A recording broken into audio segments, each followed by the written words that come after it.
तुला शिकवीन चांगलाच धडा या मालिकेत आपल्याला पाहायला भेटते की चारुहास आणि भुवनेश्वरी यांच्यामध्ये बोलणं चालू असतं. चारुहास अक्षराला घरी आणण्यावरून तिच्याशी बोलत असतात. त्यावेळेस भुवनेश्वरी मागच्या काही गोष्टी उकरून काढत असते. मग त्यावेळेस ते म्हणतात की अगं, मला मागचं काहीही उकरून काढायचं नाही आहे. आत्ता मी जी काय तुला सांगतोय ते ऐक. अक्षराला परत या घरामध्ये घेऊन ये. त्यावेळेस भुवनेश्वरी म्हणते की आम्ही तसं करू, पण त्या बदल्यात आम्हाला काय भेटणार.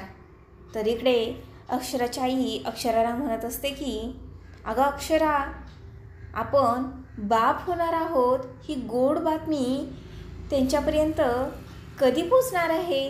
त्यावेळेस अक्षरा म्हणते की मी ही गोड बातमी त्यांना संक्रांतीच्या दिवशीच देईन. तर इकडे अधिपती त्याच्या रूममध्ये असतो.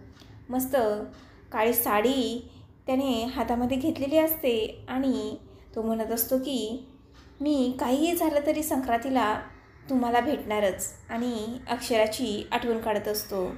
तो त्या साडीला जवळ घेत असतो असं आपल्याला पाहायला भेटते.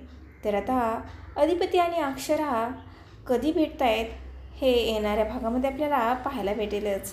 असेच अपडेट्स पाहण्यासाठी चॅनलला सबस्क्राईब करा.